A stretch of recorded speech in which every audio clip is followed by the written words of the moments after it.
Hello everyone, welcome to our YouTube channel Shiksha Alliance. Today we are going to start our daily current affairs session in which we will cover important news from several newspapers, PIB and various government sources. So let's begin our session. Our first topic is clean tech solution. तो हम जानेंगे clean tech solution के बारे में, क्या approach होना चाहिए, क्यों न्यूज पे आया. The green economy approach it emphasizes a way to achieve this alignment by integrating solutions that simultaneously address environmental challenges and developmental need. जो ग्रीन इकोनॉमी अप्रोच है ये फोकस कर रहा है एक तरीके के ऊपर ताकि अचीव किया जाए क्लीनटेक सॉल्यूशन को इंटीग्रेट करके साइमल्टेनियसली एड्रेस करने के लिए एनवायरमेंटल चैलेंज को और डेवलपमेंटल नीड को. क्या एग्जांपल इस अप्रोच का, जैसे solar dryer converting throw away tomato into sun dried one in Andhra Pradesh. जो आपका सोलर ड्रायर है ये कन्वर्ट कर दे रहे हैं, जो थ्रो अवे टोमेटो है उसको सन ड्राइड वन पे आंध्र प्रदेश पे. तो कहाँ पे हो रहा है ये भी इंपॉर्टेंट हो जाता है. बायोमास पावर कोल्ड स्टोरेज जो है ये मदद कर रहा है फार्मर को महाराष्ट्र के को सेल कर पाए लेमन्स को ताकि उनको गेन हो पाए 3 से 5 टाइम्स ओरिजिनल प्राइस से. सोलर सिल्क रीलिंग मशीन जो है ये रिड्यूस कर रहा है ड्रजरी को हाई रीलर के लिए और डबल कर दिया इनकम को ओडिशा के पीपल के लिए. Research at Council on Energy, Environment and Water shows that thus 12 such clean tech solutions, varying from solar pump to cold storage to charkhas and loom, have the potential to impact at least 37 million livelihood or about 16% of our rural population. और जो research था council on energy environment and water के द्वारा उसमें पाया गया है कि सिर्फ 12% इस टाइप के क्लीनटेक सॉल्यूशन जो है वेरिंग करते हुए सोलर पंप से लेकर कोल्ड स्टोरेज चरखा लूम्स इसका पोटेंशियल इंपैक्ट कम से कम 37 मिलियन लाइवलीहुड के ऊपर पड़ रहा है, या हम कह सकते हैं 16% हमारे रूरल पॉपुलेशन के ऊपर इसका प्रभाव पड़ रहा है. नेक्स्ट टॉपिक है हमारा future of work state of work at the rate AI report. जो आपका future of work state of work at the rate AI report है इसके बारे में हम जानेंगे. तो जो लिंक्डइन का पहला ever global future of work state of work at the rate AI report है, तो किसका ये इंपॉर्टेंट है, लिंक्डइन का. इंडियन प्रोफेशनल जो है वो रैपिडली एक्वायर कर रहा है एआई स्किल को देखते हुए ग्रोइंग प्रोमिनेंस को आर्टिफिशियल इंटेलिजेंस का वर्क प्लेस के लिए. और जो नंबर है एआई स्किल इंडिविजुअल का ये बढ़ा है 14 टाइम्स सिंस 2016 से अभी तक. तो आप समझ सकते हैं इसके ह्यूज पोटेंशियल को जो इंडियन पीपल है वो समझ रहा है और उसी के हिसाब से अपने आप को अपडेट कर रहे हैं. की फाइंडिंग क्या है इस रिपोर्ट का, India is among the top 5 countries in terms of AI talent growth along with Singapore, Finland, Ireland and Canada. India जो है वो टॉप 5 कंट्रीज में से है एआई के टैलेंट ग्रोथ को लेके. और जो 4 कंट्री है वो कौन कौन से है, सिंगापुर, फिनलैंड, आयरलैंड और Canada. AI skill index value highlight the significant increase in members with at least 2 AI skill on their profile compared to January 2016. और जो AI स्किल इंडेक्स है ये इसका वैल्यू हाईलाइट कर रहा है कि जो इंपॉर्टेंस है इंक्रीज हुआ है, जो मेंबर्स है कम से कम 2 AI स्किल के उनके प्रोफाइल्स में अगर हम कंपेयर करें जनवरी 2016 के लेवल से. तो रिकॉग्निशन प्रोवाइड किया गया है 60% वर्कर को और 71% जेंडर प्रोफेशनल को भारत में जो कि एक्वायर कर रहे हैं एआई स्किल को और ये इनहेंस करता है उनके कैरियर के प्रोस्पेक्ट को. 2 out of 3 Indians plan to learn at least one digital skill in 2023 with AI and machine learning being among the top skill of interest. और हर एक 3 में से 2 इंडियन ऐसे हैं जो कि लर्न कर रहे हैं कम से कम एक डिजिटल स्किल को 2023 पे जो कि एआई या मशीन लर्निंग है जो कि टॉप स्किल ऑफ इंटरेस्ट है जिसमें सबसे ज्यादा इंटरेस्ट देखा गया है. Positive and negative impact of AI at the work place. क्या पॉजिटिव या नेगेटिव इम्पैक्ट हो सकता है एआई का वर्क प्लेस के लिए, तो हम दोनों देखेंगे. पॉजिटिव इम्पैक्ट जो है आपका तो इफिशियंसी एंड प्रोडक्टिविटी बढ़ता है. नेगेटिव क्या है तो चल रहा है जॉब डिस्प्लेसमेंट का. पॉजिटिव रोल क्या बता रहा है तो data analysis and insight. AI जो है वो मदद करता है एनालाइज करने में लार्ज डाटा सेट को काफी आसानी से और एक्सट्रैक्ट करने में वैल्यूएबल इनसाइट को ताकि बेटर डिसीजन लिया जा सके. नेगेटिविटी इसका क्या है तो प्राइवेसी का इश्यू है, प्राइवेसी का जो उपयोग हो रहा है एआई का ये इन्वॉल्व करता है कि कलेक्ट किया जाएगा, एनालाइज किया जाएगा पर्सनल डाटा को. इस कारण चिंता इश्यू रेज हो रहा है प्राइवेसी और डाटा सिक्योरिटी को लेके. पॉजिटिव क्या है तो इम्प्रूव हो रहा है कस्टमर का एक्सपीरियंस. जो आपका AI power chatbot virtual assistant है ये इनहेंस कर रहा है कस्टमर सपोर्ट को प्रोवाइड करके इंस्टेंट और एक्यूरेट रिस्पांस को. जबकि नेगेटिव क्या है तो ये बायस है, फेयरनेस इश्यू है इसमें. जो एआई एल्गोरिथम है वो इनहेरिट करता है बायसेस, इसमें देखा गया डाटा को लेके वो ट्रेंड होता है जिसके कारण डिस्क्रिमिनेटरी आउटकम्स हो सकता है. Innovation and new opportunity provide कर रहा है इसका पॉजिटिव इम्पैक्ट. तो एआई ड्राइव इनोवेशन जो है ये इनेबल करता है डेवलपमेंट में न्यू प्रोडक्ट को, सर्विसेज को और बिजनेस मॉडल को. जबकि नेगेटिविटी क्या है तो स्किल गैप और ट्रेनिंग. हम जानते हैं कि जो गैप है रिक्वायर्ड स्किल को जॉब के लिए और जो नेसेसिटी है ट्रेनिंग और अप स्किलिंग के लिए ये एक बहुत बड़ा इश्यू है. पॉजिटिव साइड की अगर हम बात करें तो कॉस्ट सेविंग में ये मदद कर रहा है. इम्प्लीमेंट करके एआई टेक्नोलॉजी को कॉस्ट सेविंग किया जा सकता है और हायर रिटर्न इन्वेस्टमेंट में पाया जा सकता है लंबे समय पे। इथिकल डायलेमा है नेगेटिव इम्पैक्ट में। एआई एप्लीकेशन जो है ये इथिकल कंसर्न रेज करता है, ट्रांसपेरेंसी, अकाउंटेबिलिटी और पोटेंशियल मिसयूज को लेकर टेक्नोलॉजी का। नेक्स्ट टॉपिक हमारा जॉन वेरनॉक। तो हम जानेंगे जॉन वेरनॉक के बारे में, क्यों इनके बारे में न्यूज में आया, क्या इनका उपलब्धि, तो सब समझेंगे। रिसेंटली जॉन वेरनॉक को founder of adobe system and tech industry trail blazer has pass away at 82। अभी हाल ही में जो जॉन वेरनॉक थे जो कि को फाउंडर थे एडोब सिस्टम के और टेक इंडस्ट्री ट्रेल ब्लेजर के, उनका निधन हो गया 82 ईयर्स के एज में।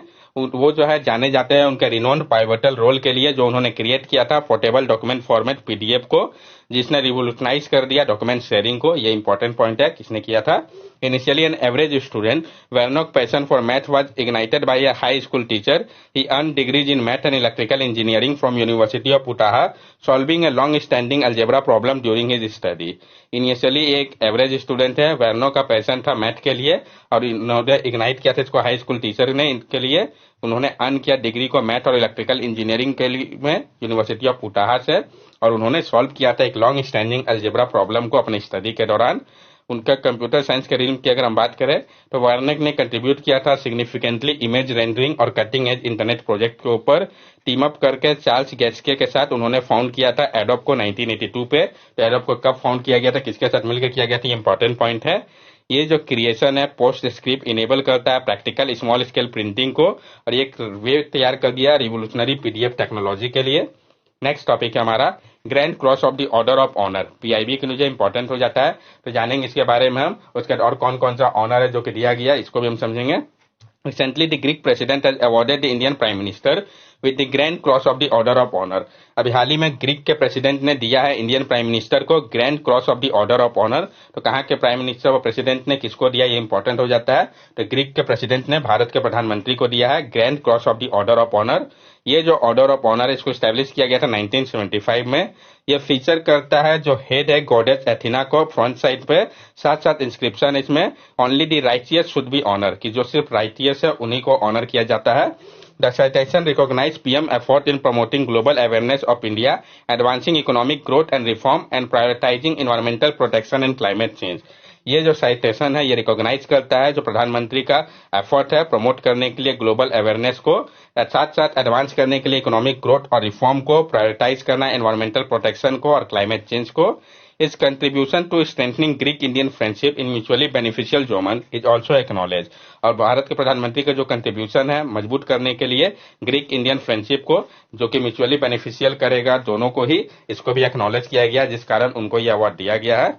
हम जानेंगे जो अभी हाल फिलहाल में जो अवार्ड प्रधानमंत्री को मिला है, क्योंकि ये इंपॉर्टेंट हो जाता है। तो 15 सिविलियन ऑनर जो है अक्रॉस द ग्लोब अभी तक प्रधानमंत्री को दिए गए हैं, जो 2003 में लेटेस्ट दिए गए हैं। सबसे पहले हम वो जान ले, तो ग्रीस का Grand Cross of the Order of Honour, France का Grand Cross of the Legion, Egypt का order of Nile, Republic of Palau का Ebakl award, Papua New Guinea का ऑर्डर ऑफ लोगोऊ और फिजी का ऑर्डर ऑफ फिजी। ये 2023 में दिए गए हैं। 2021 में अगर हम बोलता है तो भूटान का ऑर्डर ऑफ ड्रग ग्याल्पो दिया गया था। 2020 में यूएस गवर्नमेंट ने लीजन ऑफ मेरिट दिया था। 2019 में बहरीन के किंग तो थे हरमद ऑर्डर ऑफ बेरेनेसा दिए थे। Maldives order of Nishan Izzuddeen, Russia का order of Saint Andrew the Apostle और यूएई का ऑर्डर ऑफ जयाद अवार्ड, ये सारे 2019 में मिले थे पीएम मोदी को। 2018 में Palestinian grand collar of the state of Palestine award दिया गया था, और 2016 में Afghanistan state of order Ghazi Amir Amanullah Khan और Saudi Arabia order of King Abdulaziz award, ये ऑनर दिए गए हैं प्रधानमंत्री को। ये 15 सिविलियन ऑनर है, कब दिए गए हैं ये मेमोराइज होना चाहिए।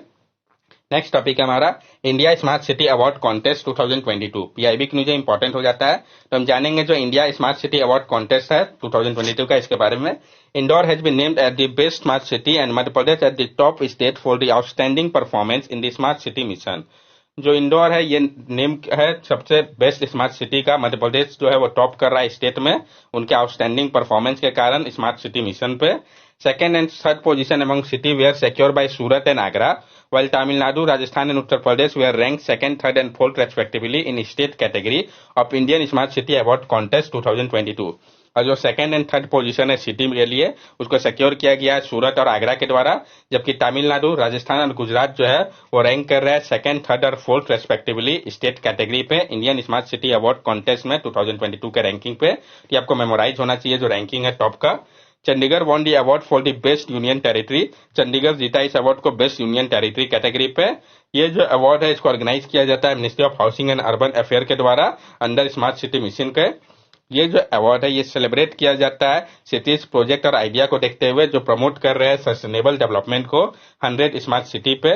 इसका मकसद है क्रिएट करना एक इंक्लूसिव, सेफ, हेल्दी और कोलैबोरेटिव अर्बन स्पेस को। जो सिलेक्शन प्रोसेस है ये इन्वॉल्व करता है 2 स्टेज को। कौन कौन सा? एक तो क्वालिफाइंग असेसमेंट और प्रपोजल सबमिशन, जिसमें टोटल 845 नॉमिनेशन थे 80 स्मार्ट सिटी के लिए, जिसमें से लीडिंग जो है 66 विनर हुए वेरियस कैटेगरी पे।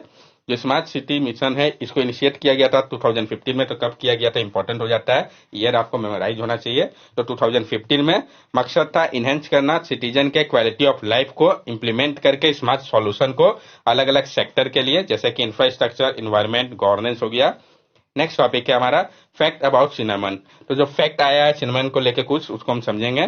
एक जो स्टडी कंडक्ट किया गया था ICMR national institute of nutrition के द्वारा, इसमें पाया गया है कि जो सिनेमन है और जो इसके एक्टिव कंपोनेंट है सिनामेल्डिफाइड एंड प्रोकैनेडिन B2, इसको एडमिनिस्टर किया गया कि ओरली रेट को दिया गया था। तो इसमें देखा गया है इनहिबिटरी इफेक्ट को अर्ली स्टेज प्रोस्टेट कैंसर के लिए।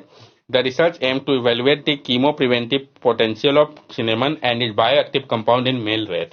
और ये जो रिसर्च है इसका मकसद था इवेल्युएट करना जो कीमो प्रिवेंटिव पोटेंशियल था सिनेमन का और इसके बायोएक्टिव कंपाउंड का मेल रेट के ऊपर। ये जो स्टडी था ये सजेस्ट कर रहा है कि ये जो सब्सटेंस है वो मिटिगेट कर सकते हैं ऑक्सीडेटिव स्ट्रेस को, रिड्यूस कर सकते हैं जो स्प्रेड हो रहा है कैंसर सेल का प्रोस्टेट ग्लैंड के लिए, और ये ऑफर कर सकते हैं बेनिफिट बोन के हेल्थ के लिए भी। लेकिन जो फर्दर स्टडी है उसकी आवश्यकता है डाइटरी रिकमेंडेशन का पहले, ताकि जो बेस्ड हो ये फाइंडिंग के ऊपर हो, ना कि एक मर मिथ के ऊपर हो। नेक्स्ट टॉपिक हमारा global biodiversity framework fund ratified. तो जो ग्लोबल बायोडाइवर्सिटी फ्रेमवर्क फंड था उसको रेटिफाई किया गया, जानेंगे इसके बारे में हम। ग्लोबल बायोडाइवर्सिटी फ्रेमवर्क फंड को रेटिफाई किया गया, लॉन्च किया गया है जो 7th असेंबली हुआ था ग्लोबल एनवायरमेंटल फैसिलिटी का वैनकूवर कनाडा पे। तो कहाँ पे हुआ 7th असेंबली, ये इंपॉर्टेंट हो जाता है, तो वैनकूवर कनाडा पे। ग्लोबल बायोडाइवर्सिटी फ्रेमवर्क फंड के बारे में हम जान लें। तो जो ग्लोबल बायोडाइवर्सिटी फ्रेमवर्क फंड था ये पहला अप्रोच था जुलाई में इस साल के अंडर ग्लोबल एनवायरमेंट फैसिलिटी के, जिसका मकसद था सपोर्ट करना कन्विंग मॉन्ट्रियल ग्लोबल बायोडाइवर्सिटी फ्रेमवर्क गोल को 2030 तक के लिए। कंट्रीब्यूशन की अगर हम बात करें तो जो country, non profit and private sector है इन सबको वेलकम किया गया है। फंड एलोकेशन कैसे किया जा रहा है? तो 20% एलोकेट किया जाएगा इंडिजिनस पीपल और लोकल कम्युनिटी के द्वारा, 25% GF एजेंसी के द्वारा, 36% स्मॉल आइलैंड डेवलपिंग स्टेट और 3% LDC लीज डेवलप कंट्री के द्वारा। ये जो एलोकेशन होगा IPLC पे, इसको रिव्यू किया जाएगा हर एक 2 साल में, और जो एलोकेशन होगा SIDS और लीज डेवलप कंट्री का, इसको रिव्यू किया जाएगा 3 इयर्स में। एक cunning Montreal global biodiversity framework क्या है हम इसको भी समझ ले। तो इसको अडॉप्ट किया गया था COP15 के दौरान 2022 पे। इसमें इंक्लूड किया गया था 4 गोल और 23 टारगेट को, जिसको कि अचीव करना है 2030 तक। इसका मकसद है कि रिस्टोर किया जाए इकोसिस्टम को, कंजर्व किया जाए एरिया को, प्रिवेंट किया जाए स्पीसीज के एक्सटिंक्शन को, रिड्यूस किया जाए पॉल्यूशन रिस्क को और टैकल किया जाए क्लाइमेट चेंज को। सिग्नेटरी कमिटी जो है उन्होंने चैनलाइज किया था $200 बिलियन को पर ईयर कंजर्वेशन के लिए। कंपनी जो है वो रिपोर्ट करेंगे बायोडाइवर्सिटी इम्पैक्ट को, फोकस किया जाएगा रिड्यूस करने के ऊपर, हार्मफुल सब्सिडी को, और इनहेंस किया जाएगा मॉनिटरिंग को। अब यहाँ पे आप देख सकते हैं जो ग्लोबल एनवायरमेंट फैसिलिटी है उसको दिखाया गया है, समझाया गया है। इसको एस्टेब्लिश किया गया था ईव में 1992 रियो अर्थ समिट के दौरान। ये फैमिली ऑफ फंड है जो कि एडिकेटेड है एड्रेस करने के लिए biodiversity loss, climate change, pollution और इन्वायरमेंटल इश्यू को। स्ट्रक्चर क्या है? तो यूनिक गवर्निंग स्ट्रक्चर है जो कि इंक्लूड करता है assembly, council, secretariat, agency, advisory panel और इवैल्यूएशन ऑफिस को।